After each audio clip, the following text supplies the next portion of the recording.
أعوذ بالله السميع العليم من الشيطان الرجيم. بسم الله الرحمن الرحيم. الحمد لله الذي هدانا لهذا وما كنا لنهتدي لولا أن هدانا الله لقد جاءت رسل ربنا بالحق. الصلاة والسلام على رسول المسدد المصطفى الأمجد المحمود الأحمد أبي القاسم محمد.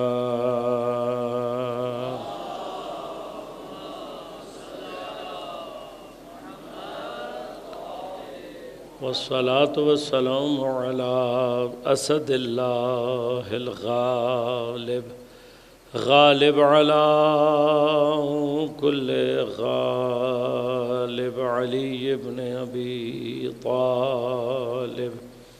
والصلاة والسلام على سيدة المعصومة المظلومة الطاهرة البتول بضعة الرسول فاطمة الزهراء سيدة نساء العالمين.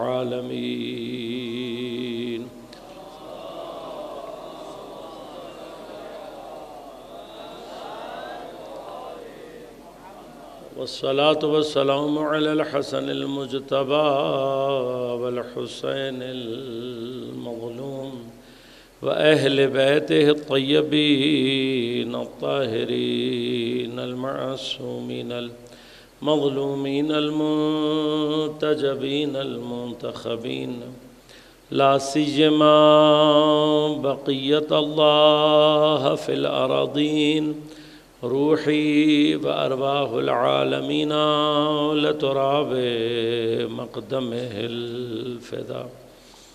ولعنة الله على أعدائهم أجمعين. أما بعد، قال الله تعالى في كتابه الكريم: بسم الله الرحمن الرحيم. يا أيها الذين آمنوا اتقوا الله وكونوا مع الصادقين.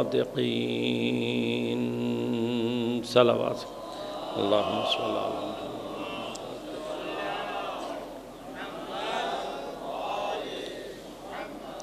مومنین کرام، سامعین محترم، عزیزان گرامی قدر، عزاداران سید الشہداء، اس سال کی ان 5 مجالس کہ جس کی آج آخری گفتگو آپ کی خدمت میں تقدیم کر رہے ہیں، تقویٰ کے آثار اور اس کا ظہور کربلا میں، اس حوالے سے ہم نے اپنی گفتگو کا آغاز کیا تھا۔ آج انشاءاللہ کوشش کریں گے کہ گفتگو کو کسی نہائی اور منطقی نتیجے تک پہنچا کر کسی منطقی اختتام تک پہنچا سکیں۔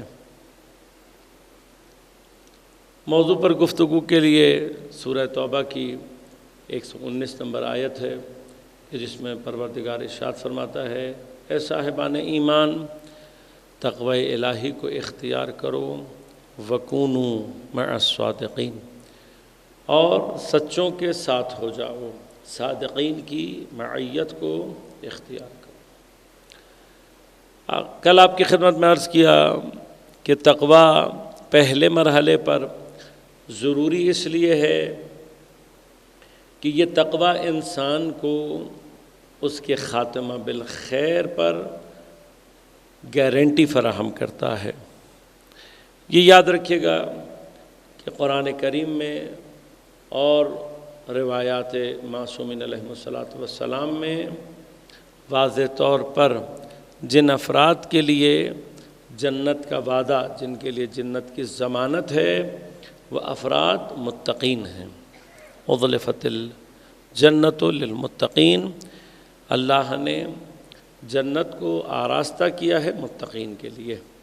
انما یتقبل اللہ من المتقین، اسی طرح سے تقوی کے ایک آثار مہم میں سے مرحلہ یہ ہے کہ فرمایا کہ اللہ صرف اور صرف متقین سے اعمال کو قبول کرتا ہے۔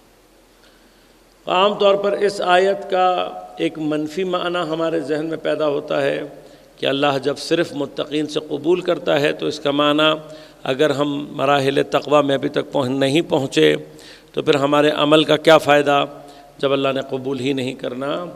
تو یہاں پر علماء فرماتے ہیں کہ یہاں پر مراد یہ نہیں ہے کہ اللہ تبارک و تعالی عمل کو قبول ہی نہیں کرتا،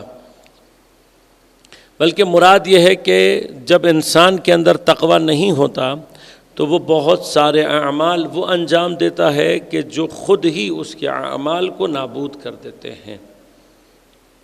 جیسا کل میں نے آپ کی خدمت میں ارشاد فرمایا کہ انسان ایک گناہ بھی اس کے اندر موجود ہو تو وہ مراتب تقوی پر نہیں پہنچ سکتا۔ اب اگر یہ گناہ کبیرہ ہو تو یقیناً مراتب تقوی اس کے لیے حاصل نہیں ہو سکتا۔ معمولی ہم سمجھتے ہیں لیکن غیبت گناہان کبیرہ میں سے ہے۔ ہم نے جتنے مرضی نیک اعمال دیے ہوں، کوئی ایک شخص کی غیبت ہمارے تمام اعمال کو تباہ کر دے گی، ہمارے تمام نیک اعمال کو اس شخص کے حساب کتاب میں لکھ دیا جائے گا۔ لہذا اصل بحث یہ ہے کہ تقوی کا نہ ہونا خود ہمارے اعمال کو قبول نہیں ہونے دیتا، یعنی اللہ قبول نہیں کرتا۔ اس کا اپنا معنی یہ ہے کہ جب انسان کے اندر تقوی نہیں ہوتا تو خود وہ ایسے اعمال انجام دیتا ہے کہ اس کے اپنے اعمال جو اس نے انجام دیے ہوں وہ سب ضائع ہو جاتے ہیں۔ لہذا خود تقوی کے آثار میں سے ایک اہم اثر اعمالیت کی، اب اعمال قبول ہوں گے تبھی انسان ان مراتب کو طے کر سکتا ہے، تبھی تک جنت میں پہنچ سکتا ہے۔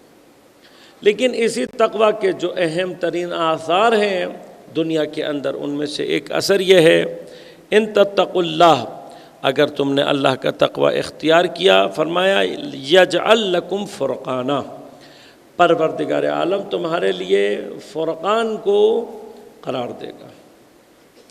پس تقوی کا ایک اثر انسان کے اپنے اندر یہ ہے کہ اس کے اندر فرقان پیدا ہو جاتا ہے۔ فرقان کیا ہے؟ فرمایا فرقان یعنی حق اور باطل کے درمیان میں فرق پیدا کرنے کی صلاحیت۔ بعض جگہوں پہ یقیناً ایسا ہے کہ حق و باطل واضح ہوتا ہے، لیکن بعض مقامات ایسے ہوتے ہیں کہ انسان حق اور باطل کے درمیان میں فرق کرنے کی صلاحیت اپنے اندر نہیں پاتا۔ لہذا تقوی کا اختیار کرنا باعث بنتا ہے کہ انسان اس مرحلے میں داخل ہوتا ہے کہ جہاں پر اس کے اندر حق اور باطل کو قبول کرنے کی، فرق کرنے کی اور پھر حق کو قبول کرنے کی صلاحیت اس کے اندر پیدا ہو جاتی۔ وَيُكَفِّرْ عَنْكُمْ سَيِّئَاتِكُمْ وَيَغْفِرْ لَكُمْ، تقوی کے آثار کیا ہیں؟ اللہ تبارک و تعالی تمہارے سارے گناہوں کو معاف کر دے گا۔ لیکن یہاں جو اصطلاح استعمال کی اللہ تعالیٰ یکفر عنکم سیئاتکم، اللہ تعالیٰ تمہارے گناہوں، تمہاری برائیوں کا تم سے انکار کر دے گا۔ یعنی اگر میں اس کو لفظی ترجمہ کروں تو کیا ہے؟ یعنی انسان کے لیے جو گناہ لکھے گئے ہیں خود خدا یہ کہہ رہا ہوگا کہ اگر انسان تقوی اختیار کر لے کہ اس شخص نے اس گناہ کو انجام نہیں دیا۔ اب یہ سارے مراتب تقوی ہیں، اور ان میں سے ایک مرحلہ وہ ہے کہ جہاں پر اللہ تبارک و تعالیٰ فرماتا ہے کہ اگر تم تقوی اختیار کرو گے اللہ تمہارے تمام برے اعمال کو محو کر دے گا، ختم کر دے گا۔ اس سے بھی اعلیٰ درجہ تقوی کے آثار کا کیا ہے؟ فرمایا یبدل السیئات بالحسنات، کہ اللہ تبارک و تعالیٰ اگر انسان تقوی کو اختیار کرے تو نتیجہ کیا ہے کہ اللہ تبارک و تعالیٰ حتیٰ وہ مقام آتا ہے کہ جو گناہ اس نے انجام دیے ہیں ان کو تبدیل کر دیتا ہے حسنات سے۔ اب یہ مقامات ہیں، اور مرحلہ یہ ہے کہ کیا یہ مقامات دنیا میں کبھی ہمارے سامنے آتے ہیں تو عزیزان گرامی قدر، خود کربلا ان تمام مقامات کو ظہور دینے والے مقام کا نام، کربلا نے ان تمام مقامات کو ظہور دیا۔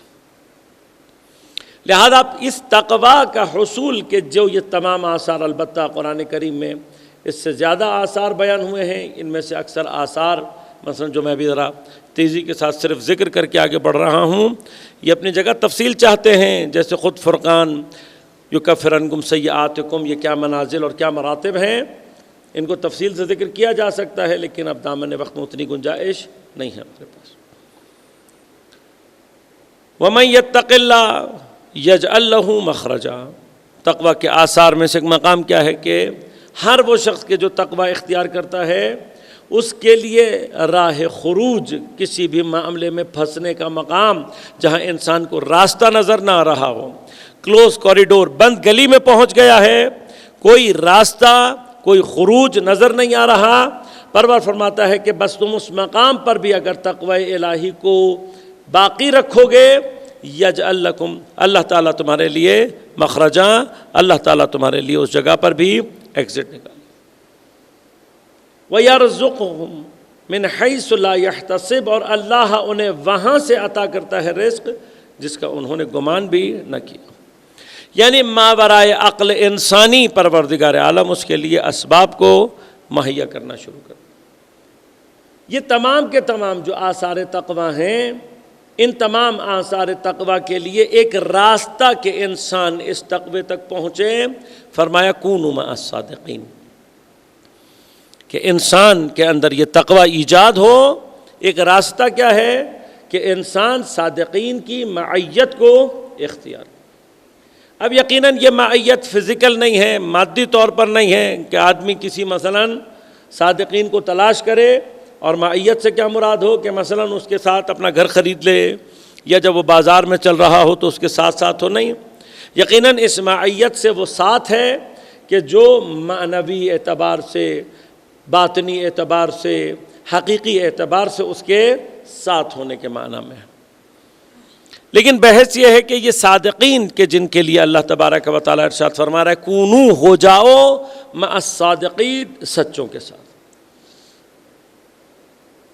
اب اتنے آثار تقویٰ جو پروردگار نے بیان کیے، اور ان تک پہنچنے کا راستہ، ایک اہم راستہ کیا بتایا ہے؟ کونو مع الصادقین، صادقین کی معیت کو اختیار کرو۔ یہ یقیناً میں نے عرض کیا کہ معیت اس انداز سے ہے کہ انسان اپنے اندر صادقین کی اتباع اور اطاعت کے ذریعے سے ان کے رنگ کو اپنے اندر اس طریقے سے پیدا کرے کہ گویا ان جیسا ہی دکھائی دے۔ یہ وہ مقام معیت ہے کہ جسے خدا چاہتا ہے۔ لیکن اب آخری مرحلہ جو ہمارے اور آپ کے لیے باقی رہتا ہے وہ یہ ہے کہ یہ صادقین اس مرحلے تک پہنچنے کے لیے ان صادقین کے جن کا پروردگار عالم ذکر کر رہا ہے، ان سے مراد کون؟ لہذا ایک مقدمہ علمی بیان کر کے کچھ مراتب بیان کروں گا کہ ہم قرآن سے صادقین کو پہچان سکیں، یہ پہلا مرحلہ۔ پھر معیت کا مرحلہ کیا ہے، اور قرآن کریم سے ان تمام، کربلا سے ان تمام مقامات کے ظہور کی کیفیات میں سے بعض کی طرف اشارہ کریں گے اگر خدا نے توفیق دی اور ہم وہاں تک پہنچ پائے۔ صادق یعنی جو سچ بولتا ہو، جس سے صدق ظاہر۔ صدق یعنی سچ کیا چیز ہے؟ علماء نے تعریف یہ کی کہ اگر کوئی شخص آپ کو خبر دے جو مطابق بے واقعہ ہو، اسے صدق کہتے ہیں۔ مثلا باہر بارش ہو رہی ہے اور آپ نے آ کر بتایا کہ باہر بارش ہو رہی ہے، تو اب آپ نے ایک ایسے واقعے کی خبر دی ہے کہ جو اس کے مطابق ہے، جو خبر آپ نے دی وہ مطابق واقعہ ہے، لہذا اسے صدق کہا جائے گا۔ لہذا اب یہ دو باتیں ذہن میں رکھیے گا، ایک خبر اور ایک واقعہ، اور دونوں کے درمیان میں مطابقت، اسے کہتے ہیں صدق۔ یہ نہ حاصل ہو تو پھر کذب کہلاتا ہے۔ لیکن اب سوال یہ ہے کہ آیا قرآن کریم جو تقویٰ کے آثار بیان کر رہا ہے، اور اس تقویٰ کے لیے کیا مراد ایسے ہی افراد ہیں؟ کیا یہی صدق کا منزل ہے کہ بس جس نے بھی ہمیں خبر بامطابق بواقعہ دی وہ صادقین؟ یقیناً یہ مقام ہے، اس کی اہمیت بھی ہے، اس کے فضائل اور اس کے آثار و برکات ہیں، لیکن یہ سچ تو کفار اور مشرک بھی بول رہے ہوتے ہیں، تو کیا ان کی مائیت اختیار کر لی جائے؟ بلکہ آج کل حالات یہ ہیں کہ حتیٰ اس سچ کے مقام پر بھی کفار ہم سے زیادہ اچھے ہیں، اور مسلمانوں کے حالات الحفیظ اور الامان۔ میں اب بحث میں نہیں اترنا چاہتا، یقیناً یہاں پر ہمارے اور آپ کی اصلاح کے لیے بہت سارے مقامات، لیکن یقیناً صدق کا یہ مرحلہ جو کہ آسانی سے کفار اور مشرکین کے لیے بھی حاصل ہے، یہ مراد نہیں ہے۔ آگے کا مرحلہ جسے قرآن بیان کرنا چاہتا ہے، وہ درجہ، وہ مقام جو ہو سکتا ہے پاسبل، وہ کیا ہے کہ جہاں صدق انسان کے قول کے درجے سے باہر نکل کر اس کے افعال میں داخل ہو جائے۔ یعنی صدق بالقول یقیناً مرتبہ ہے، لیکن وہ مرتبہ نہیں ہے جس کو قرآن مقام صادقین کے عنوان سے ہمیں پہچانوا رہا ہے۔ پس صدق بالقول سے زیادہ بلند درجہ کس کا ہے؟ صدق بالفعل کا، جہاں پر آپ کے افعال آپ کے قول کے مطابق ہوں۔ میں نے عرض کیا بھی تو ہم تو قول کے مرحلے پر ہی بعض اوقات کفار کی برابری نہیں کر پاتے، قول اور فعل کے اندر مطابقت یہ تو ہمارے لیے ویسے ہی حیثیت ہی نہیں ہمارا۔ اور خدا اس مقام کے لیے جتنی سختی کے ساتھ ارشاد فرما رہا ہے، بہت کم مقامات ہیں۔ فرمایا کبر مقتا عند اللہ ان تقولوا ما لا تفعلون۔ خدا کو یہ بات نہایتاً ناگوار گزرتی ہے کہ جو تم کہتے ہو وہ کرتے نہیں ہو۔ اور میں نے عرض کیا یہ سارے کے سارے مقامات اپنی جگہ پہ تفصیل چاہتے ہیں، بیان ہو سکتی ہے، اور وہاں پر بہت سارے مقامات ہماری اور آپ کی اصلاح کے لیے موجود، لیکن اب میں صرف وقت کو ملحوظ رکھتے ہوئے اشارات کروں۔ یقیناً یہ بہت مقام، یہ اپنی جگہ اس کے بھی مقامات ہیں، آثار ہیں، برکات ہیں، لیکن پھر اس مقام پر بھی دوبارہ کفار اور مشرکین موجود ہیں، ایسے افراد ہیں کہ جو اپنے قول اور فعل میں تضاد نہیں رکھتے۔ آگے درجہ بڑھ سکتا ہے، بالکل بڑھ سکتا ہے، جہاں صدق بالاعتقاد ہوتا ہے۔ صدق بالاعتقاد کیا ہے کہ جو انسان عقیدہ اپنے باطن میں رکھتا ہو یا جو ظاہر کر رہا ہے اس کا باطن میں بھی عقیدہ وہی ہو۔ اب یہ وہ مسائل ہیں کہ جہاں پر مسئلہ سنگین ہونا شروع ہو جاتا ہے، اور ہم نے بعض مقامات پر اشارہ بھی فرمایا ہے کہ حتیٰ مسلمانوں کی ایک بہت بڑی اکثریت وہ ہے کہ جو اس بات کی طرف متوجہ ہی نہیں ہوتی کہ وہ عام طور پر جس عقیدے کا اظہار کر رہے ہوتے ہیں قلباً ان کے اندر وہ عقیدہ، باطناً ان کے اندر وہ عقیدہ نہیں پایا جاتا۔ اور اسی مقام کو ظاہر کرنے کے لیے خدا کیا فرماتا ہے؟ احسب الناس ان یترکوا ان یقولوا آمنا وہم لا یفتنون۔ کیا لوگوں نے یہ گمان کر رکھا ہے، یہ سوچ کے رکھا ہوا ہے کہ یہ اپنے منہ سے کہیں گے آمنا ان یترکوا، انہیں چھوڑ دیا جائے گا؟ لقد فتنا الذین من قبلہم، ہم نے ان سے پہلے کے لوگوں کو بھی آزمایا ہے، اس کا مطلب تمہیں بھی آزمائیں گے۔ کیوں؟ لَيَعْلَمَنَّ اللَّهُ الَّذِينَ صَدَقُوا وَلَيَعْلَمَنَّ الَّذِينَ كَذَبُوا۔ اللہ تبارک و تعالی جاننا چاہتا ہے کہ اپنے اس عقیدے کے اظہار میں کون سچا ہے اور کون جھوٹا۔ لہذا یہ اعتقاد کا صدق کہ میرا عقیدہ قلب میں ہے، جس کو میں ظاہر کر رہا ہوں، آیا وہ عقیدہ اس سے مطابقت رکھتا ہے یا نہیں؟ اب اس کے بھی اپنی جگہ مراتب ہیں۔ ایک مرتبہ، ایک مقام اس کا وہ ہے کہ جو عام طور پر ہمارے ہاں پایا جاتا ہے اور ہم متوجہ نہیں ہوتے۔ ٹیکنیکلی اس میں یہ ہوتا ہے کہ ہم چاہتے نہیں ہیں، لیکن چونکہ عقائد کا فہم ہمارا صحیح نہیں ہوتا، ہمیں عقائد صحیح طریقے سے تعلیم نہیں کیے گئے ہوتے، نہ ہم نے عقائد کو صحیح سے سمجھا ہوتا ہے، لہذا اس طرح کا تضاد ہمارے اندر پیدا ہو جاتا ہے۔ معذرت کے ساتھ بات کروں گا، لیکن ایک اکثریت مسلمان، بلکہ اگر میں اس دائرے کو مزید بڑھانا چاہوں تو بطور کلی یہ کہوں گا کہ اکثریت دیندار مذہبی طبقہ، مسلمان کو چھوڑ دیں، عیسائی، یہودی، ہندو، کسی بھی مذہب کو آپ لے لیں، ان لوگوں کی اکثریت کیا ہے کہ یہ جس عقیدے کا اظہار کر رہے ہوتے ہیں ان کا اس عقیدے سے متعلق فہم اور اعتقاد دونوں ہی اس کے مطابق نہیں ہوتا۔ لہذا یاد رکھیے گا، شریعت میں اس چیز کے اوپر اتنی شدت کے ساتھ تاکید ہے جس کو ہم نے اپنی زندگیوں میں سب سے زیادہ غیر اہم قرار دیا، لیکن ہمارا کام ہے بیان کرتے رہنا، ہم بیان کریں گے۔ پہلے تو میں ایک منزل بیان کر دوں کہ میں کیا کہنا چاہ رہا ہوں، پھر بات کو آگے بڑھاؤں۔ عام طور پہ مثلا ہم سب سے اگر پوچھا جائے ہمارا رازق کون ہے تو ہم کہیں گے خدا، اور یہ بات ایسی نہیں ہے کہ ہم اس سے انکار کرنے والے نہیں، لیکن کیا واقعاً میں خدا کو اپنا رازق مانتا ہوں؟ یہ کب پتہ لگے گا؟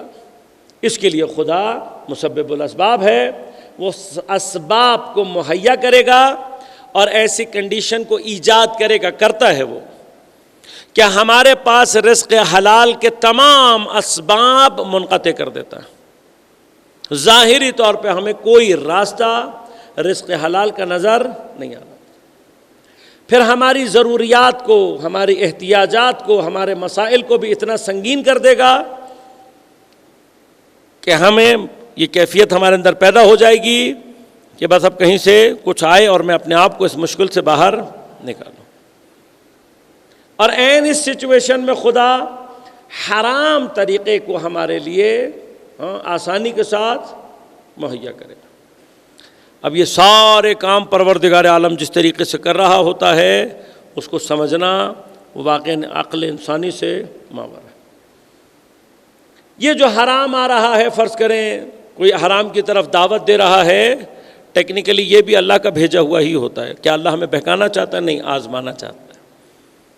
کس کے ذریعے سے آزمائے گا؟ نہیں، اس کا بھی امتحان ہے جو ہمیں بلا رہا ہے، جس کو بھیجا ہے اس کا بھی امتحان ہے، کس سے آزمانا ہے، کیسے آزمانا ہے، یہ سب خدا کا ہے۔ لیکن اب یہ سچویشن کریٹ کرتا ہے پروردگار، حرام بڑے اطمینان کے ساتھ آ رہا ہوگا، اپنے ساتھ اپنی توجیحات بھی لے کر آ رہا ہوگا، بھئی ہوتا ہی یہی ہے، پورا سسٹم ایسے ہی چل رہا ہے، اس کے بغیر تو گزارا ہی نہیں ہے، ہوتا ہی نہیں ہے، ہو ہی نہیں سکتا۔ مثلا عام طور پہ کراچی میں آپ کو معلوم ہے، وہاں ہمارے یہاں برادری ایک ہے جس کی تجارت سے بہت زیادہ تعلق ہے، عام طور پہ سوال پوچھتے ہیں، آغا صاحب یہ انڈر انوائسنگ کا کیا مسئلہ ہے؟ بھئی حرام ہے۔ کہا آغا اس کے بغیر تو گزارا ہو ہی نہیں سکتا، کام ہی نہیں چلے گا۔ ایک صاحب کو میں نے پھر بہرحال پکڑا، میں نے کہا بھائی یہ مجھے بتاؤ، انڈر انوائسنگ سے مثلا واقعاً تمہیں نقصان ہوگا؟ کہ نہیں مولانا نقصان تو نہیں ہوگا، فائدہ بہت تھوڑا ہوگا۔ میں نے کہا تم رو تو ایسے رہے تھے کہ اگر مطلب تم صحیح انوائس بنا لو گے تو پتہ نہیں تمہیں اپنی جیب سے شاید پیسے دینے پڑیں۔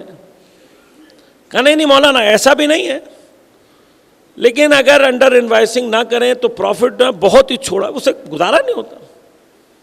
میں نے کہا بھائی یہ جو تمہیں بہت تھوڑا نظر آ رہا ہے، خدا نے اس کے اندر وہ برکت اور آثار رکھا ہوا ہے کہ تم تصور نہیں کر سکتے، اور یہ تمہیں تھوڑا صرف شیطان دکھا رہا ہے، خدا نے اس کو بڑا رکھا ہوا ہے، اور وہ جو تمہیں حرام بڑا اور آسان نظر آ رہا ہے اسے شیطان بڑا دکھا رہا ہے، ورنہ اللہ نے اس کے اندر برکت اور آثار کو نہیں رکھا۔ نہیں سمجھ میں آتا ہمیں، یہیں سے مسئلہ شروع ہوتا ہے۔ حلال ہمیں نہیں سمجھ میں آ رہا ہوتا کہ یہ تھوڑے سے حلال میں برکت کہاں سے آئے گی جس کا وعدہ خدا کر رہا ہے۔ لہذا یہ سچویشن بنانے کے بعد اب خدا دیکھتا ہے میرا بندہ واقعاً مجھے رازق سمجھتا ہے یا نہیں، اور متاسفانہ اکثر جگہوں پہ کیا ہوتا ہے، تب پتہ لگتا ہے کہ ہمارا خدا کی رزاقیت پر کوئی ایمان نہیں ہے، ہم رشوت کو سمجھتے ہیں، ہم کم فروشی کو سمجھتے ہیں، ہم جھوٹ بولنے اور دھوکہ دینے کو اور ان تمام چیزوں کو اپنا رازق سمجھتے ہیں۔ یقین کریں آپ بعض افراد سے جب بات کریں گے، آفس میں کام کر رہا ہے، آپ اس سے کہیں گے، وہ کہیں گے آغا صاحب اصلاً بغیر رشوت کے تو ممکن ہی نہیں ہے جاب کرنا۔ کاروبار والے سے پوچھیں، آغا ممکن ہی نہیں ہے۔ یہ جو آپ کے ذہن میں ممکن ہے، یہ صحیح کہہ رہے ہوں گے آپ، لیکن خدا کیا کہہ رہا ہے؟ من حیث لا یحتسب، تمہیں سمجھ میں نہیں آ رہا ہوگا، لیکن خدا کا وعدہ ہے وہ تمہیں وہاں سے رزق دے گا جہاں تمہاری عقل۔ اتنا سا امتحان ہے۔ اس امتحان میں کیا ہوتا ہے، ایک بڑی تعداد وہ ہے کہ جو یہ ثابت کر دیتی ہے کہ ہمارا خدا کے اوپر، اس کی رزاقیت پر ایمان نہیں۔ اب ایسے بہت سارے موارد ہیں وجہ کیا ہے؟ اس کی وجہ یہ ہے کہ ہم نے اپنی زندگی میں کبھی بھی دین فہمی کو، عقائد کی سمجھ کو، ان تمام چیزوں کو اہمیت نہیں دی۔ تو والدین کو کہو بھائی اپنے بچوں کو بھیج دو تاکہ مولانا صاحب مثلاً عقائد کے اوپر درس دے سکیں، تو بعض کہتے ہیں بھائی ہمارے بچے کے پاس ٹائم ہی نہیں ہے۔ ادھر سے دوسرا مسئلہ کیا ہے؟ اچھا مولانا صاحب آپ پڑھائیں گے، فیس تو نہیں لیں گے؟ کیوں نہیں لیں فیس؟ دین پڑھانے کی کوئی فیس ہوتی ہے؟ کس نے کہا نہیں ہوتی؟ کس نے کہا آپ لوگوں کو؟ یہ ہے کوئی آیت آپ کے پاس؟ صرف واجبات کی ادائیگی جس میں مثلاً نماز کی جماعت ہے یا بعض ایسے دیگر واجبات ہیں، ان کے لیے فرمایا کہ کوئی رقم وصول نہیں کر سکتا، لیکن اس کے اندر بھی یہ فرمایا ہے کہ عالم دین فرض کرو نماز پڑھا رہا ہے، وہ آپ سے مانگے گا نہیں، لیکن آپ کے اوپر اس کے ارتزاق کی ذمہ داری ہے، لہٰذا اس کو ذہن میں رکھیے گا۔ اگر کسی مسجد کا کوئی عالم دین نماز پڑھائے، اسی طرح سے کوئی ایک واجب عمل کر کے جائے اور پھر اس کے گھر میں اس کے بچے بھوکے بیٹھے ہوئے ہوں، جتنے بھی افراد نے اس کے پیچھے نماز پڑھی ہے، قیامت کے دن سب کی گردن پر اس کے بار ہوگا۔ آسان سمجھا ہم نے دین کو، ہمارا تو کوئی کام ہی نہیں ہے دین میں۔ نتیجہ کیا نکلتا ہے؟ نتیجہ یہ نکلتا ہے کہ پھر ہمارے لیے دین اتنی فضول چیز ہو جاتی ہے کہ ہم دین کے نام پر صرف اپنے بیچارے وہ بچے جو کسی بھی طرح سے عقلی طور پر قابل نہیں ہوتے، بیچارے اسکول میں نہیں چل رہے ہوتے، میٹرک پاس کرنے کی قابلیت نہیں رکھتے، تو جب ہمیں کوئی اور ٹھکانہ نظر نہیں آتا ہم ان کو دین کے حوالے کر دیتے ہیں۔ یہ تو دین کا کمال ہے، آپ کا پھٹا ہوا نوٹ بھی چلا دیتا ہے اور بیکار بچہ بھی مولوی بنا دیتا ہے۔ پھر آپ کی توقعات دین سے بہت زیادہ ہیں، آپ کہتے ہیں یوں نہیں کرتے، ایسا کیوں نہیں کرتے، ویسا کیوں نہیں کرتے۔ آپ نے کیا نظام بنایا؟ کیوں آپ اپنا بہترین بچہ دین کو دینے کے لیے تیار نہیں ہیں؟ جو اپنا بچہ دین کو دینے کے لیے تیار نہیں ہے، اگر وہ دل میں یہ سوچ کر بیٹھا ہے کہ زمانے کا امام مجھ سے میرے بچے کی قربانی مانگ لے گا تو میں دے دوں گا، اپنے آپ سے بھی جھوٹ بول رہا ہے، خدا سے بھی جھوٹ بول رہا ہے۔ دین معجزات پہ نہیں چلتا، سیدھا سیدھا اللہ کا نظام ہے، جو بوگے ویسا ہی کاٹو۔ بڑا کمال کر لیا آپ نے، اپنے بچوں کو یونیورسٹیوں میں بھیج کے ڈاکٹر بھیج کے بنا دیا۔ کتنے آپ کے بچے جو بہترین ڈاکٹر بن گئے ہیں، ان میں سے انہوں نے واپس آ کر آپ کی خدمت کرنے کی کوشش کی ہے۔ اپنے اماں ابا کو پیسے بھیج دیتے ہیں، کام ختم۔ خود کہاں رہ رہے ہیں؟ کراچی، اسلام آباد، امریکہ، کینیڈا، آسٹریلیا۔ انجینئر کہاں ہیں آپ کے؟ بیوروکریٹس کہاں ہیں آپ کے؟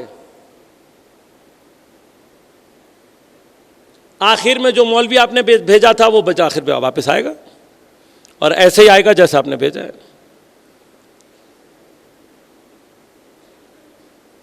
بچوں کو بھیج دو تاکہ ان کو پڑھا دیں، وہ کہ پہلے تو کہتے ہیں ٹائم نہیں، پھر کہتے ہیں پیسے نہیں۔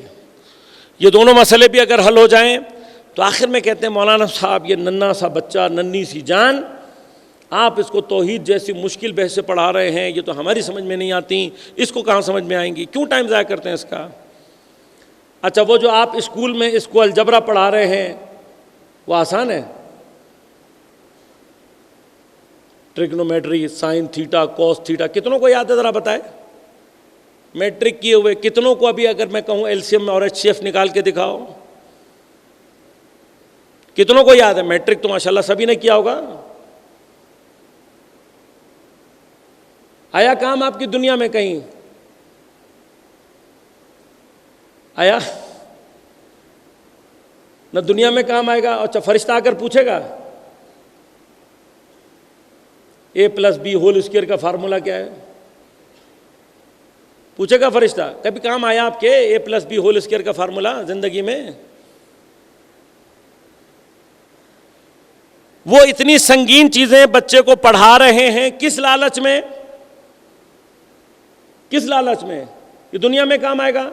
جو میتھمیٹکس آپ کا بچہ 7ویں 8ویں کلاس سے آنورڈ پڑھ رہا ہوتا ہے، کتنے لوگوں کے کام آتا ہے؟ کبھی پرسنٹیج نکالی ہے؟ وہ میتھمیٹکس صرف ان بچوں کے کام آتا ہے جو انجینئرنگ کی یا مثلاً بعض میتھمیٹکس سے ریلیٹڈ فیلڈز کمپیوٹر سائنس کی یا چارٹرڈ اکاؤنٹنسی میں چلے جاتے ہیں. اس کے بعد دنیا کی کسی فیلڈ میں کام نہیں آتا، قبر میں کوئی سوال نہیں ہوگا. لیکن وہ عقائد کے سوالات کے جو دنیا اور آخرت دونوں کی نجات کا مرحلہ ہے، اس کے لیے ہم اپنے بچے کو بھیجنے کے لیے تیار نہیں ہیں. کیوں بار بار خدا سے شکایتیں کرتے ہیں؟ کیوں دین سے شکایت کرتے ہیں؟ کیوں علماء سے شکایت کرتے ہیں؟ اپنا بیہیویئر ٹھیک کریں. یہ عقائد کب ٹھیک ہوتے ہیں؟ یاد رکھنا، ابھی آج صرف اجمالی طور پر بتا رہا ہوں. عقائد کا اصل دور بلوغت سے پہلے کا ہے. جن لوگوں کے عقائد بلوغت سے پہلے ٹھیک ہوتے ہیں، بالغ ہونے کے بعد انہیں دین کبھی بھی بوجھ نہیں لگتا. ہم نے اپنے بچوں کے عقائد رکھے ہوئے ہیں، بس ٹھیک ہے زندگی میں کبھی موقع ملے گا تو سیکھ لے گا، وہ آخر تک نہیں سیکھتا. خود ہمارا اپنا حال کیا ہے؟ عقائد ہمارے 4 سوال کر لو ادھر سے ادھر.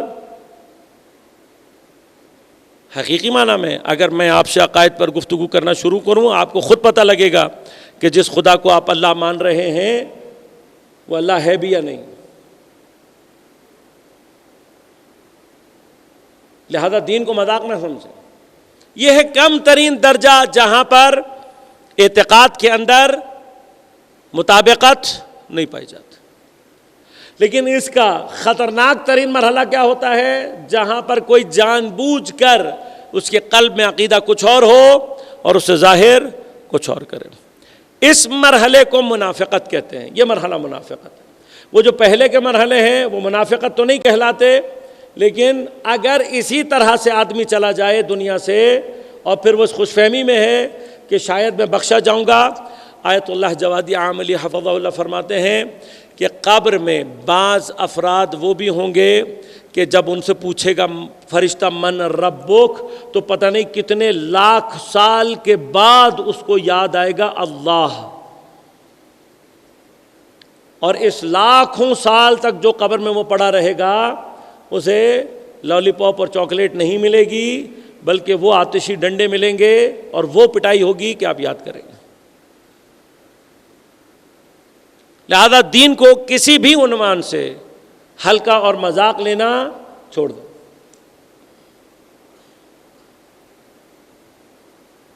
منافقت کیا ہے؟ منافقت وہ جگہ ہے جہاں پر انسان واقعاً اندر اس کے کچھ اور ہوتا ہے، باہر کچھ اور.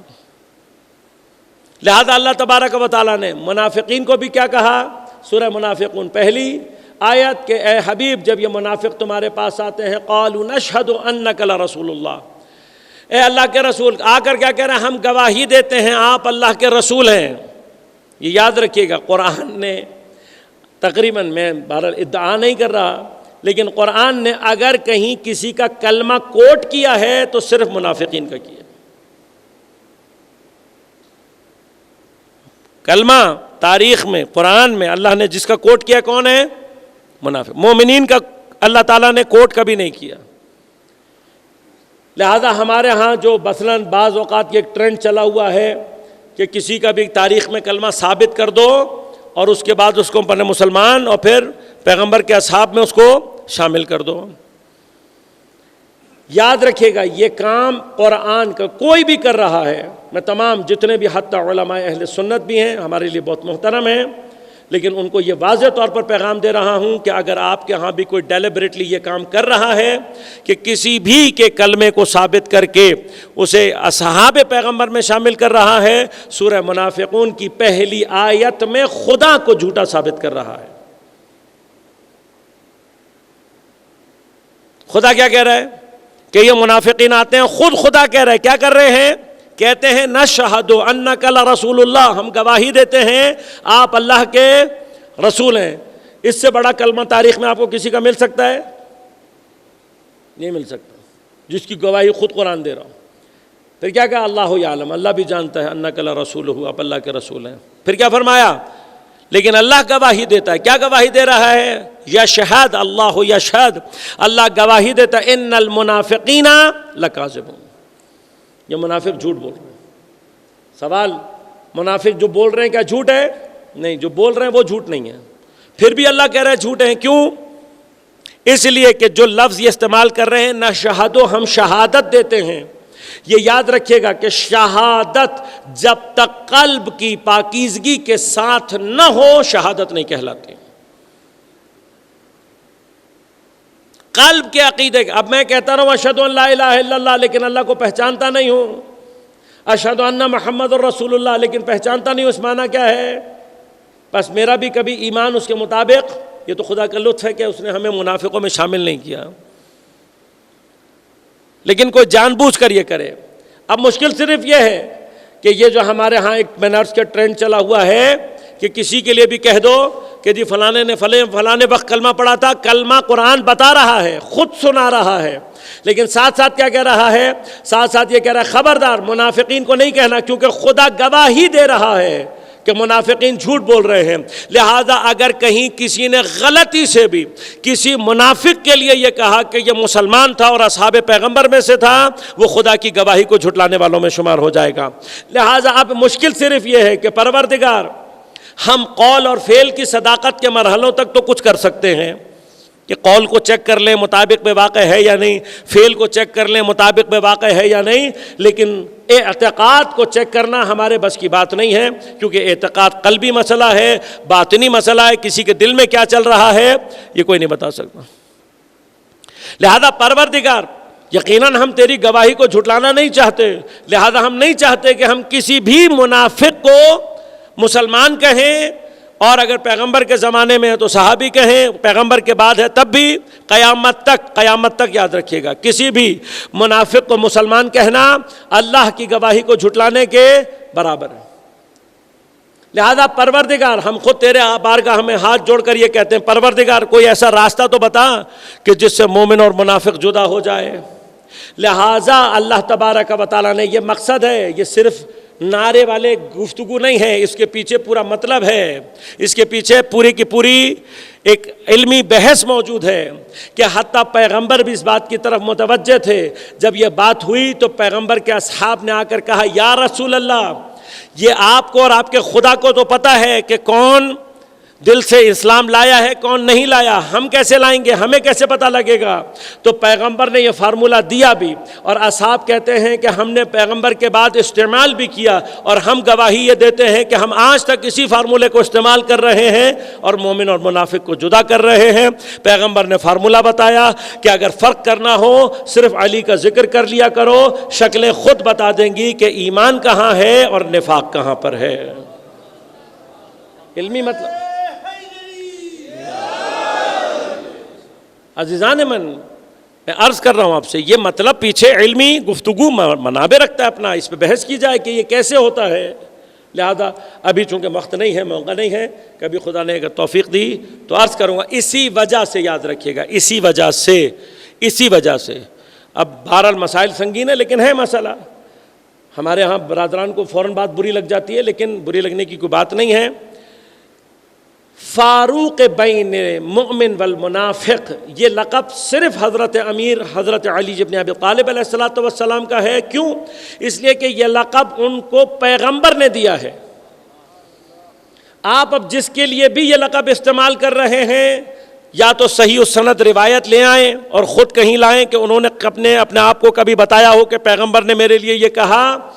نہیں تو اگر آپ کے پاس صحیح و سند روایت نہیں ہے اور پھر بھی آپ جان بوجھ کر کسی اور کو حضرت کے مقابلے پر یہ لقب دے رہے ہیں تو پھر یہ خیانت ہے پیغمبر اکرم صلی اللہ علیہ وآلہ وسلم سے کہ پیغمبر کسی کو کہیں فاروق اور آپ اس کے علاوہ کسی اور کو، اگر حضرت امیر کے لیے آپ کے منہ سے یہ لقب نہیں نکل رہا تو اس کا معنی یہ ہے کہ پھر آپ پیغمبر کے ساتھ خیانت کر رہے ہیں. پیغمبر نے کس کو لقب دیا؟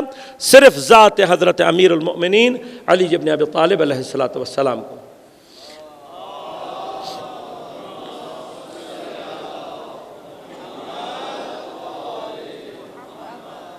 لہذا اب اعتقاد کے مرحلے پر کیا اللہ تبارک و تعالی یہ چاہتا ہے؟ کونوا مع الصادقین سے مراد یہ والا صدق ہے. اب یہ ہو سکتا ہے کہ انسان مؤمنین کے ساتھ ہو جائے، لیکن کیا مؤمنین کے ساتھ ہونا انسان کے اندر تقویٰ کے مراتب کو پہنچاتا ہے یا نہیں؟ صدق اس سے آگے کے مرحلے میں بھی داخل ہو سکتا ہے، تو قرآن نے اس سے آگے کے مرحلے کے صدق کو بیان کیا۔ اور وہ کیا مقام ہے کہ جہاں پر اللہ تبارک و تعالی صدق کا اب وہ مرحلہ بیان کر رہا ہے کہ جہاں اب اعتقاد کا مسئلہ نہیں ہے، وہ افراد ہیں کہ جن کے اعتقاد کے لیے حتیٰ شیطان نے بھی پہلے دن ہی کہہ دیا لَأُغْوِيَنَّهُمْ أَجْمَعِينَ، میں تیرے سارے بندوں کو اغوا کر لوں گا إِلَّا عِبَادَكَ مِنْهُمُ الْمُخْلَصِينَ، سوائے تیرے مخلص بندوں کے جنہیں تو نے خالص رکھا۔ وہ شیطان کو بھی پتہ ہے کہ بعض لوگوں کے عقائد ایسے ہوں گے کہ اس کو میں ہلا نہیں سکتا۔ کون ہے؟ معصومین علیہ السلام، انبیاء۔ لیکن انبیاء سے یہ صدق کا اگلا مرحلہ کیا ہے؟ اب اگر گفتگو کا پہلا حصہ ذہن میں ہو، صدق کو کیا تعریف کیا تھا؟ خبر مطابق بے واقع ہو تو سچ کہلاتی، عمل مطابق بے واقع ہو سچ کہلاتی، اعتقاد مطابق بے واقع ہو۔ اب ان سب میں واقعہ پہلے سے موجود ہے، خبر کا درجہ بعد میں ہے، یعنی خبر مطابقت پیدا کر رہی ہے کس سے؟ واقعے سے۔ واقعہ پہلے ہے، خبر بعد میں۔ انبیاء کو کیا درجہ دیا اللہ نے؟ انبیاء کو درجہ یہ دیا کہ اللہ نے ان کے ذریعے سے اس مقام کو ظاہر کیا جہاں یہ خبر پہلے دیتے ہیں، واقعہ بعد میں پیش آتا ہے۔ کئی انبیاء کے ساتھ ہوا، حضرت یوسف علیہ السلام کے واقعے میں کہ بھائی میں جو بتاؤں گا، پتا تھا انہیں کہ جو تعویل خواب میں ان کے لیے کرنے جا رہا ہوں اس کو برداشت کرنا ان کے لیے آسان نہیں ہے، یہ مجھے جھٹلاتے رہیں گے، تو کہا یہ تو بعد میں بتاؤں گا، میں یہ خبر دے رہا ہوں تمہیں خواب کے ذریعے سے، وہ بعد میں بتاؤں گا، پہلے تمہارے ایمان لانے کے لیے میں بتاؤں کہ کھانا کیا آئے گا۔ تو اب جیل کے جتنے بھی افراد تھے وہ ہنسنے لگے، انہوں نے کہا یہ بھی کوئی بات ہے کرنے والی، یہ تو ہم سب کو پتہ ہے کھانا کیا آئے گا۔ وہ اتنے عرصے سے جیل میں ہیں تو انسان کو یاد ہو جاتا ہے ہفتے کو کیا ملے گا، اتوار کو کیا ملے گا، پیر کو کیا ملے گا۔ ہمارا مثلا جو بچے ہاسٹل میں رہتے ہیں ان کو بھی یاد ہو، ہمیں تو پتہ نہیں ہاسٹل چھوڑے ہوئے کتنے سال ہو گئے، ابھی تک مینیو یاد ہے۔ وہ 4 سال تک جو ایک مینیو آدمی نے کھایا ہوتا ہے بالآخر یاد رہتا ہے اسے، پیر کو کیا ملتا تھا، منگل کو کیا ملتا۔ وہ ہنسنے لگے، انہوں نے کہا بھئی یہ کیا کمال ہے، یہ تو ہمیں بھی پتہ ہے۔ کہا نہیں، جو تمہیں پتہ ہے وہ غلط ہے، جو مجھے پتہ ہے وہ صحیح۔ اچھا تم بتاؤ کیا ملے گا؟ کہا بھنی ہوئی مچھلی، روغنی نان، ساتھ میں کھجوریں۔ اب آپ سوچیں قیدیوں میں کوئی مینیو یہ بتائے کیا حال ہوگا؟ سارے ہنسنے لگے۔ انہوں نے کہا بھیا پہلے تو ہم سمجھتے تھے کہ یہ آدمی ٹھیک ٹھاک ہے لیکن اب تو مینٹل کیس لگ رہا ہے، قیدیوں کو یہ کون کھلاتا ہے؟ انہوں نے کہا ہنستے رہو۔ تھوڑی ہی دیر بعد کھانا آیا، اور ان تمام، اور یہ اللہ تعالیٰ انتظام کرتا ہے، یہ نظام ہے پروردگار کا۔ اب آپ سوچئے کہ حضرت یوسف نے تو خبر دی ہے، یہ ادھر یہ بھجوانے کے لیے اللہ نے کون سے اسباب کو ہلایا ہوگا تاکہ یہ غذا پہنچے؟ کبھی سوچیں اس میں۔ اور جب یہ باتیں سمجھ میں آنے لگیں کم از کم اس حد تک، تو بھائی یہ سوچ لیے گا جب خدا رزق کا وعدہ کرتا ہے تو اسے پتہ ہوتا ہے میں نے کون سے سبب کو کہاں سے ہلانا ہے۔ ہمارے اور آپ کے لیے صرف ایمان لانے کے لیے ہیں یہ سارے واقعات، ورنہ کوئی سوچ سکتا ہے جیل میں ہی آئے گا۔ لہذا کیا ہوا، جیسے ہی تھوڑی دیر بعد یہ آیا، اب سوچیں کتنی شاکنگ نیوز تھی یہ، اور پھر جب سچ ہوئی تو پورے جتنے بھی قیدی تھے اب اس جگہ پر پہنچے ہوئے ہیں کہ انہیں یقین تھا کہ جناب یوسف جو بتائیں گے وہ سچ ہوگا۔ انبیاء کو اللہ تبارک و تعالی نے یہ صلاحیت دی ہی اسی لیے ہے تاکہ اس ذریعے سے وہ قلوب، وہ افراد کے جو دلائل کو، جو براہین کو، جو مثلاً عقلی طور پر مراتب کو طے نہیں کر سکتے، کم از کم ان باتوں کے ذریعے سے ان کی بات کو مانیں اور خدا کی طرف آئیں۔ انسان پہلے مرحلے میں داخل ہوتا ہے، جب آگے بڑھتا ہے تو پھر خود تقویٰ کے آثار میں سے اثر کیا ہیں؟ حضرت امیر المؤمنین علی بن ابی طالب علیہ السلام ارشاد فرماتے ہیں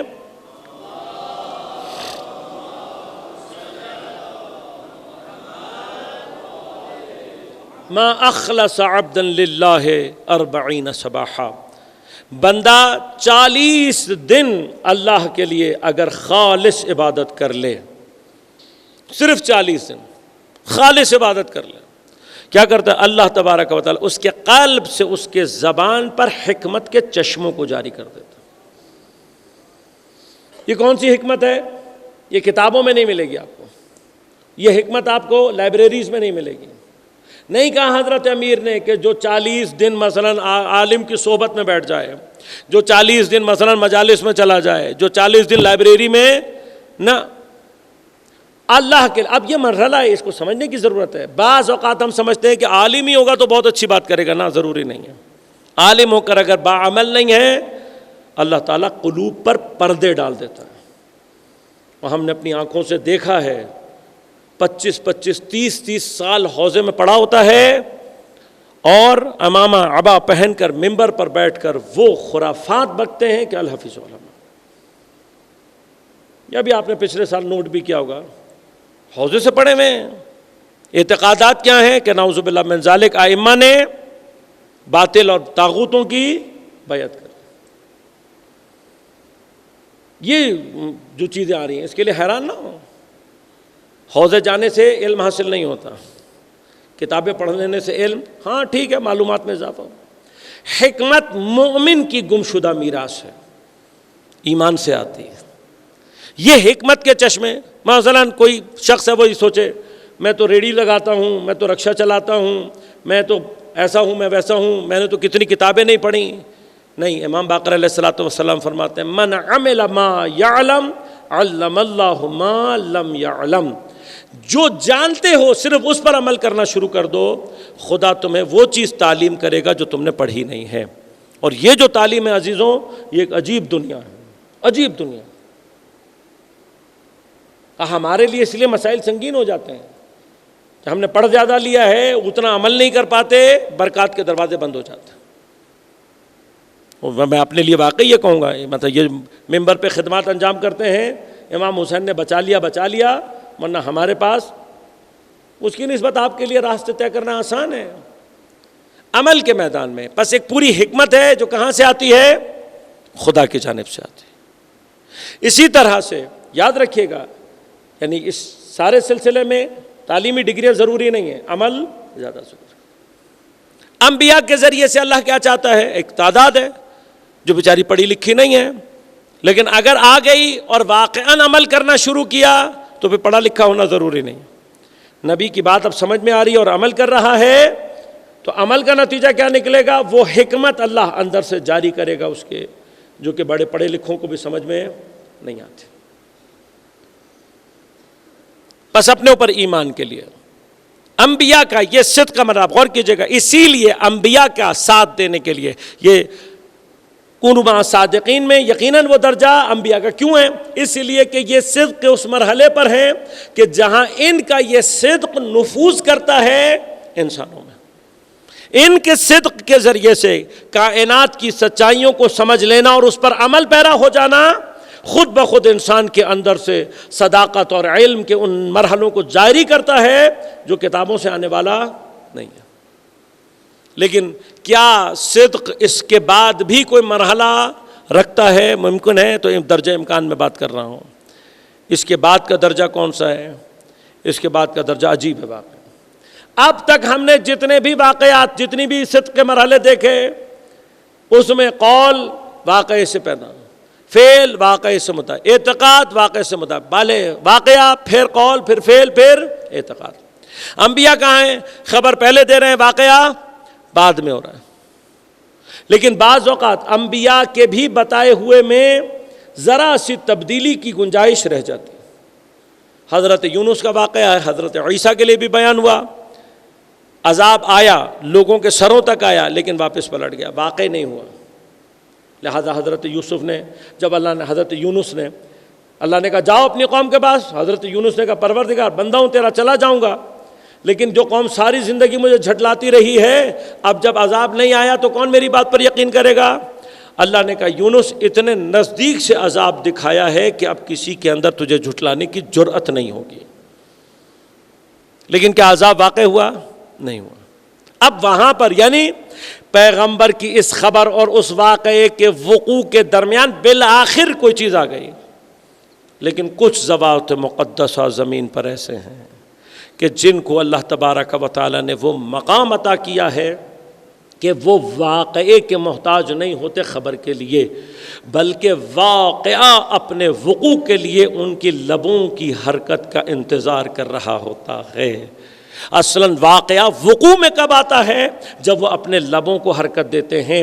جب تک مقام صادقین کا یہ مرحلہ انسان کے لیے واضح نہ ہو تب تک اسے اس صدیقہ طاہرہ کا مرتبہ سمجھ میں ہی نہیں آئے گا کہ جس کی صداقت کی گواہی اللہ اور اس کے رسول نے دی ہو۔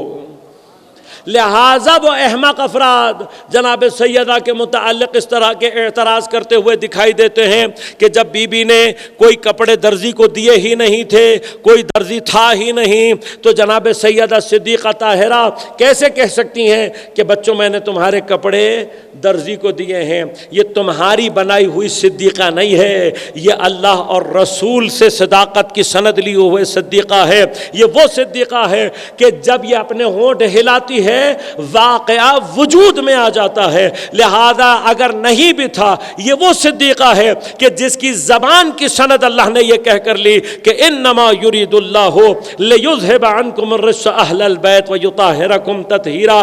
جو آیہ تطہیر میں تطہیر کا مرکز و محور ہے، یہ وہ صدیقہ ہے۔ لہذا جہاں اس کے ہونٹ ہلے وہاں کپڑے بھی وجود میں آ گئے، درزی بھی وجود میں آ گیا۔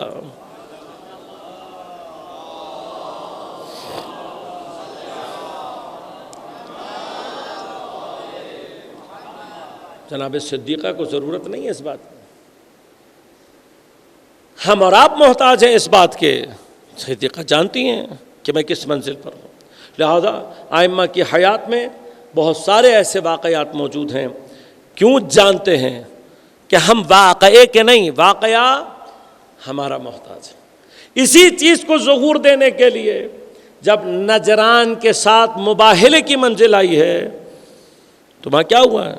اب پیغمبر چاہتے تھے اپنے جاتے جاتے ان صادقین کو متعارف کرا کر جائیں، لہٰذا اللہ نے اسباب فراہم کیے کہ بالکل یہ نجران کے عیسائی پہلے بھی آ سکتے تھے، نہیں، بالکل آخری ایام میں پیغمبر کی حیات سے 60-70 دن پہلے آئے ہیں۔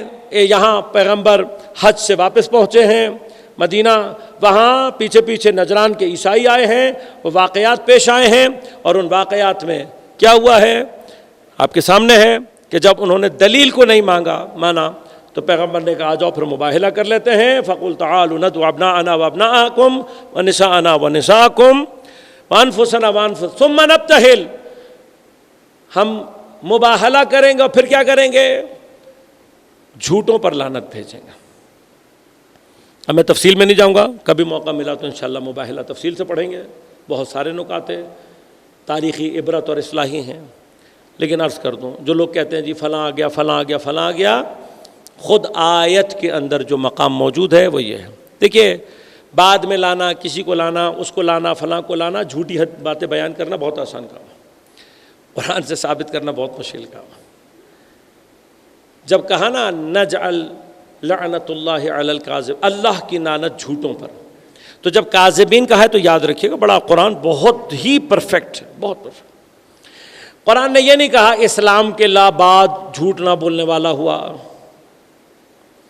یہ کہا قرآن نے کہ بھئی یہ جو لعنت ہم کریں گے یہ ان جھوٹوں پہ کریں گے جنہوں نے اسلام لانے کے بعد جھوٹ نہ بولا ہو، ایسا کچھ کہا نہیں۔ قرآن نے کیا کہا؟ ہم کاذبین پر، یعنی کیا؟ جس نے زندگی میں کبھی کوئی ایک بھی جھوٹ بولا ہو، اب چاہے وہ زبان سے بولا ہو، وہ قول سے بولا ہو، اپنے اعتقاد یعنی کفر خود اسی اعتبار سے سب سے بڑا جھوٹ ہے، کیونکہ وہ اعتقاد مطابق نہیں ہوتا۔ تو اب جو زندگی میں کبھی بھی مشرک رہا ہو، کبھی بھی کافر رہا ہو سے لے کر کوئی بھی ایک جھوٹ بھی اس نے بولا ہوگا تو پیغمبر کی لعنت اگر ہوگی تو پھر وہ کاذب بچے گا نہیں۔ لہذا تاریخ یہ ہے کہ آیت کے اندر گنجائش ہے، ابنا کی میں بھی افراد کی گنجائش ہے، نساء میں بھی گنجائش ہے، انفسنا میں بھی گنجائش ہے۔ اللہ نے گنجائش رکھی ہوئی تھی، لیکن جب اگلے دن پیغمبر چلے تو چلنے سے پہلے پیغمبر نے صرف ایک جملہ کہا، اور وہ یہ تھا کہ دیکھو ہم جائیں گے، اور اگر بات مباہلے تک پہنچ گئی اور ہم نے جھوٹوں پر لعنت کر دی تو بھائی یاد رکھنا اس میدان میں کوئی بھی ایسا فرد جس نے زندگی میں کبھی کوئی ایک بھی جھوٹ بولا ہوگا بچے گا نہیں۔ بس جب یہ کہہ کر پیغمبر چلے ہیں تو سوائے پنجتن کے کوئی اور صادقین موجود ہی نہیں تھے، لہذا مباہلے تک صادقین کی تعداد صرف 5 ہے۔ اب اس کے بعد کون کہاں سے مثلا صدق کا ٹائٹل لے کر آیا یہ ہمیں معلوم نہیں، لہذا عزیزان من یہ صادقین، ان کی معیت کا نتیجہ کیا ہے کہ جو ان کی معیت کو اختیار کر لے تو تقویٰ خود بخود، ان کی معیت کا معنی کیا ہے؟ اب معیت سے مراد یہ نہیں ہے فزیکل، اگر ایسا ہو تو کربلا میں پورے کا پورا لشکر سعد امام کے ساتھ ہی ہے نا، ایک ہی میدان میں۔ کون سی معیت؟ وہ معیت جس کا اظہار حر کر رہا ہے، یہ معیت اپنا میدان چھوڑ کر، اپنی جگہ چھوڑ کر، اگر حسین جہاں کھڑے ہیں وہاں پر موت یقینی بھی نظر آ رہی ہے تو سفر کرنا حسین۔ لہذا اہل بیت اطہار، یہ عرض کر رہا ہوں، یہ یاد رکھیے گا، ہمارے ہاں بعض اوقات ہمارے بعض بچوں میں یہ کیفیت پیدا ہو جاتی ہے کہ ہمیں شیعہ ہونے کا کیا فائدہ، نوکری ہمیں نہیں ملتی، اپرچونٹیز ہمیں نہیں ملتی، گاڑیوں سے اتار کے ہمیں مارا جاتا ہے، یہ سب کچھ کیا جاتا ہے۔ عزیزان من، تمہیں قدر نہیں ہے لیکن خدا کتنا قدردان ہے تمہیں اندازہ نہیں۔ یہ جو ہمیں اس کیفیت کے ساتھ کہ ہمیں پتہ ہے کہ ہمیں شیعت کی یہ قیمت بھرنی پڑے گی، اس کے باوجود ہم اپنے عقیدے سے ہاتھ نہیں اٹھاتے، یہ وہی معیت کی تجلی ہے جو ہمارے وجود سے پیدا کرتی ہے۔ پتہ نہیں ہمارے اعتقادات وہاں تک ہیں یا نہیں ہیں، پتہ نہیں ہمارے اعمال وہاں پر ہیں یا نہیں ہیں، لیکن اس سب کچھ کے باوجود اگر ہم نے اہل بیت کے دامن کو اپنے ہاتھ سے جانے نہیں دیا تو یہ اتنی بڑی دولت ہے کہ جس کا ظہور انشاءاللہ قیامت کے دن ہوگا۔ لہٰذا اپنے آپ کو، لیکن بہتر کیا ہے؟ بہتر یہ ہے کہ انسان اپنے اعمال کے ساتھ اپنے آپ کو وہاں پہنچائے کہ جہاں اہل بیت اطہار کو ہماری وجہ سے شرمندگی نہ اٹھانی پڑے۔ لہذا ایک توبہ کا فاصلہ ہے۔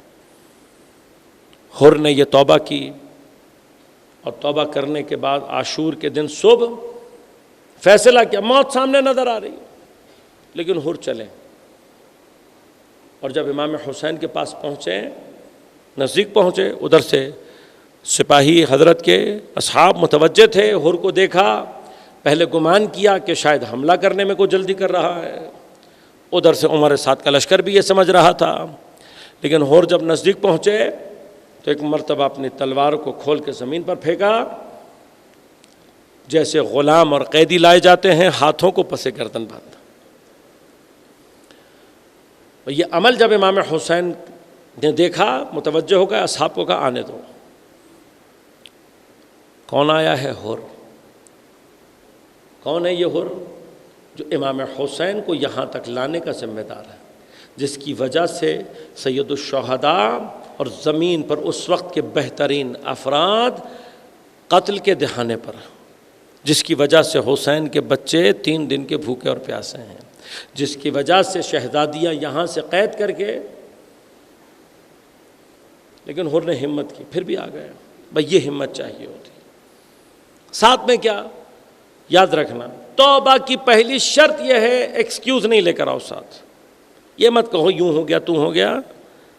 خدا کیا چاہتا ہے؟ بس آئے ہو چپ چاپ یہ کہو مولا غلطی ہو گئی معاف کر دے، بس۔ اس سے زیادہ توبہ کچھ نہیں چاہتی عزیزان من۔ ہم سمجھتے ہیں کہ خدا سے توبہ کرنا کوئی بہت مشکل کام ہے۔ میرے استاد کہا کرتے تھے نہیں، رات کو کسی ٹائم آنکھ کھلے اندھیرے میں خلوت کو دیکھو، کا کوئی ایسا گوشہ تلاش کرو جو کہ خاک زدہ ہو، جہاں مٹی پڑی ہو زمین پر، کہ رات کی تنہائی میں چپ چاپ اپنے رخساروں کو پہلے خاک آلود کرو، پھر اسی خاک پر سجدہ رکھ کے، سر کو رکھ کے صرف ایک مرتبہ صدقے دل سے کہو پروردگار غلطی ہو گئی معاف کر دیں۔ اتنی سی بات ہے، معاف کر دیتا ہے وہ۔ اسی کو ظہور دیا ہے امام حسین نے کربلا میں۔ کون ہے؟ اتنے گناہوں کا بار، سوچیں کتنا شیطان نے حر کو بہکایا ہوگا۔ حر جانتا ہے میں نے کیا غلطی کر دی ہے، کس قدر شیطان نے بہکایا ہوگا، لیکن حر اس امید پر آیا ہے میں جس کے پاس جا رہا ہوں وہ کریم ہے. جو حسین اتنا کریم ہو خدا جانے اس کا خدا کتنا کریم ہوگا. آ کر حضرت کی بارگاہ میں کیا کہہ رہے, مولا غلطی ہو گئی معاف کرنا, کچھ نہیں ہے اس کے علاوہ, کوئی بات نہیں کی ہے, مولا غلطی ہو گئی, کیا اب بھی میری معافی ہو سکتی ہے؟ تاریخ کہتی ہے امام جانتے ہیں, معلوم ہے کون ہے حر, اس کے باوجود پوچھ رہے ہیں کون حر, کیوں پوچھ رہے کون حر؟ علماء فرماتے ہیں کہ امام نے جو کون کہا ہے یہ حر کو پیغام تھا کہ توبہ سے پہلے والا حر اور تھا, توبہ کے بعد والا حر اور ہے.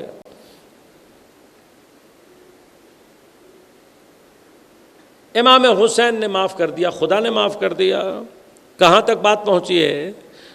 جو کچھ دیر تک لعنت اللہ علیہ کی صف میں کھڑا تھا کچھ دیر میں علیہ السلام کی منزل تک پہنچ گیا.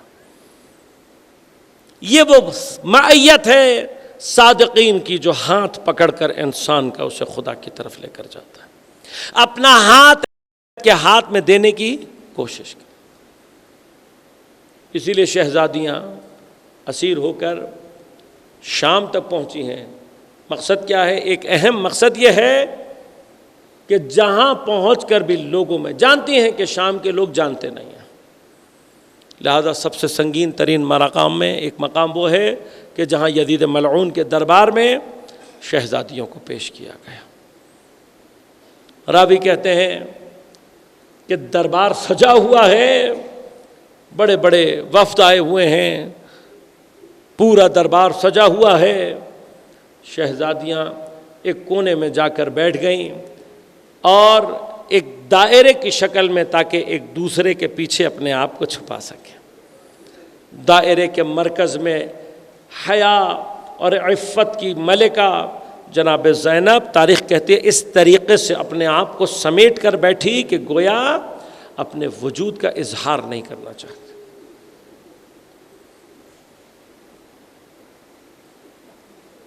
ادھر ایک وقت وہ آیا کہ جب ملعون شراب پیتے پیتے اس قدر شراب کا نشہ سر پر چڑھا کہ چوب اٹھا کر حضرت امام کے حسین کے لبہائے مبارک پر جسارت کرنا شروع کیا. یہ منزل دیکھ کر ایک مرتبہ حضرت امام زین العابدین نے سر کو اٹھا کر للکار کر کہا, جن ہونٹوں پر تو جسارت کر رہا ہے یہ بوسگاہ رسالت ہے. شرابی نے جب آواز سنی تو ایک مرتبہ کہا یہ کون ہے؟ کہا علی ابن الحسین. کہا میں نے کہا تھا ان کے سارے جوانوں کو قتل کر دینا. کہا یہ اتنا بیمار تھا کہ ہم نے سمجھا تھا کہ سفر کی صعوبتوں میں مر جائے گا, لیکن یہ زندہ یہاں تک آ گیا. کہا اگر زندہ یہاں پر آ گیا بس اب یہیں قتل کر دو. بس جب قتل کا حکم ملا, راوی کہتے ہیں دربار میں 300 حبشی غلام تھے, ایک نے اپنی تلوار کو کھینچا اور قتل کے ارادے سے امام سجاد کی طرف بڑھا. ابھی چند قدم بڑھا ہوگا کہ وہ بی بی جو بیویوں کے درمیان اپنے آپ کو سمیٹ کر بیٹھی ہوئی تھی ایک مرتبہ بیویوں کے حلقے کو توڑ کر امام سجاد کے سامنے کھڑی ہو گئی, رو کر کہتی ہے جب تک میں زندہ ہوں میرے بیٹے کو کوئی ہاتھ نہیں لگا سکتا. شرابی نے پوچھا یہ کون ہے؟ کہا یہی تو علی کی وہ بیٹی ہے جس کے خطبوں نے تیری حکومت کو لرزہ براندام کر دیا. ملعون کہتا ہاں میں نے بڑا نام سنا, آج اسے بھی قتل کر دو. بس جب حضرت کے قتل کا حکم ملا تو جلاد نے جناب زینب کا رخ کیا. ابھی چند قدم بڑھا تھا, بیویوں میں سے ایک اور بیوی آگے بڑھی, سر کے بال سفید ہو چکے ہیں, چہرہ سیاہ ہے. آ کر کہتی ہے خبردار کسی نے میری شہزادی کو ہاتھ لگایا. شرابی نے پوچھا بھی یہ کون ہے؟ کہا یہ ان کی کنیز ہے, نام فضہ ہے. ملعون کہتا ہے کنیز کی یہ جرات, اسے بھی میرے سامنے قتل کر دو. اب جب حبشی جناب فضہ کے نزدیک پہنچا, ایک مرتبہ جناب فضہ نے حبشہ کے لہجے میں گفتگو شروع کی اور اس کو للکار کے کہا تو جانتا ہے میں کون ہوں؟ کہا میں حبشہ کی وہ ملکہ میمونہ جو اپنا تخت چھوڑ کر سیدہ کی کنیزی کے لیے گئی تھی. بس عزیزو جیسے ہی حبشہ کی ملکہ کا نام آیا 300 غلاموں نے اپنی تلواروں کو باہر نکالا, للکار کے شرابی حاکم کو کہا ہماری ملکہ دربار میں ہے، ارے کسی نے ہاتھ لگایا ہم خون کی ندیاں بہا دیں گے۔ بھئی یہ منظر سامنے آنا تھا، شرابی کا نشہ کافور ہو گیا۔ ایک مرتبہ کہتا ہے ہاتھ روک لیا جائے، بس ادھی تو ہاتھ روک لیا گیا۔ جناب زینب نے منظر دیکھا، ایک مرتبہ مدینے کا رخ کیا، رو کر کہتی ہے نانا اپنی بیٹیوں کی مظلومیت کو دیکھو، ارے کنیزوں کے حامی موجود ہیں، تمہاری بیٹیوں کا کوئی حامی و ناصر نہیں۔